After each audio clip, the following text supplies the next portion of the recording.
இப்போ பேன் வச்சுக்கலாமா. பேன் சூடானதும் ஒரு 4 ஸ்பூன் அளவுக்கு சின்ன ஸ்பூனில் எண்ணெய் சேர்த்துக்கலாம். கொஞ்ச நேரம் நல்லா சூடாகட்டும். பாருங்கள், எண்ணெய் சூடானதும் அரை ஸ்பூன் அளவுக்கு சோம்பு சேர்த்துக்கலாம். 2 கிராம்பு, ஒரு பட்டை. சோம்பு வந்து லைட்டாக செவந்து வரட்டோமா. இப்போ இது கூடவே 2 பச்சை மிளகா பொடியை நறுக்கியிருக்கேன், இதை சேர்த்துக்கலாம். பச்சை மிளகா சேர்த்து லைட்டாக ஒரு வதக்கிடுங்க. கொஞ்ச நேரம் பச்சை மிளகா நல்லா வதங்கட்டும். கூடவே கருவேப்பிலை சேர்த்துக்கலாம். பச்சை மிளகா வதங்கும் போதே கருவேப்பிலை சேர்த்துருங்க. அதே மாதிரி கொஞ்சம் கூடுதலாக சேர்த்துக்குங்க. பாருங்கம்மா, பச்சை மிளகாவும் கருவேப்பிலையும் ஓரளவுக்கு நல்லா செவந்து வரணும். அந்த வாசனை வரும் நல்லா, நமக்கு அப்பயே தெரிஞ்சுக்கலாம்.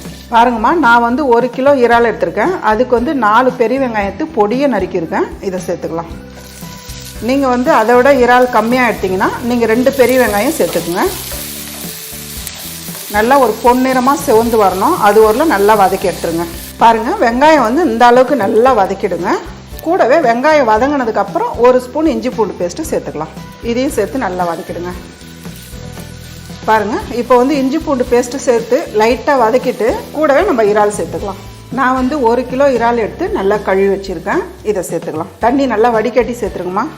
பாருங்கம்மா, இறால் சேர்த்து 2 நிமிஷம் நல்லா வதக்கி விடுங்க. நல்லா வந்து சுருண்டு வரும். வதக்கும் போதே நமக்கு வந்து சுருண்டு வரும். அது ஒரு நல்லா வதக்கி விட்டுருங்க.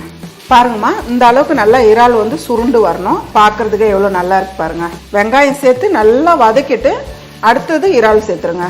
கூடவே ஒரு குட்டி தக்காளி பொடியை நறுக்கிருக்கேன், இதை சேர்த்துடலாம். இந்த டிஷ்ஷுக்கு வந்து நீங்கள் தக்காளி அதிகமாக சேர்க்காதீங்க, ஒரு சின்ன தக்காளி சேர்த்தாலே போதும்.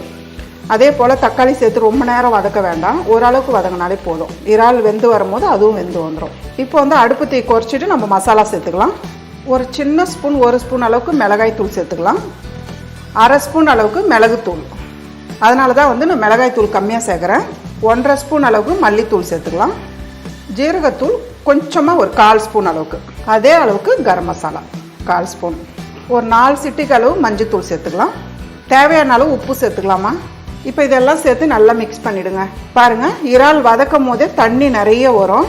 நீங்கள் வந்து தண்ணி சேர்க்கும் போது பார்த்து சேர்த்துக்கணும். உங்களுக்கு வந்து கிரேவி கொஞ்சம் அதிகமாக வேணும்னா ஒரு 1/4 கப்பு தண்ணி சேர்த்துக்கலாம். பாருங்கம்மா, மசாலா சேர்த்து இந்த அளவுக்கு நல்லா வதக்கிடுங்க. இந்த அளவுக்கு தண்ணி போதும், அப்படியே தெளித்து விட்டுருங்க.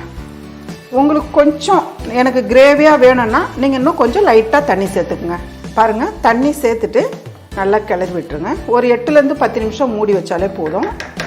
இப்போ வந்து ஒரு 8லேருந்து ஒரு 10 நிமிஷம் நம்ம மூடி வைக்கலாம். மீடியமான தீயில் வச்சுருங்க. பாருங்கம்மா, ஒரு 8லேருந்து 10 நிமிஷம் நம்ம விட்டுருக்கோம், பார்க்கலாம். பாருங்கள், எவ்வளோ சூப்பராக வந்திருக்கு பாருங்கள். எண்ணெய் வந்து சைடில் நல்லா திரிஞ்சு வரணும். இப்போ இது கூடவே கடைசியாக இறக்கும் போது கொஞ்சமாக மிளகுத்தூள், உங்கள் காரத்துக்கு ஏற்ற போல். அதே போல் பொடியை நறுக்கின கொத்தமல்லி.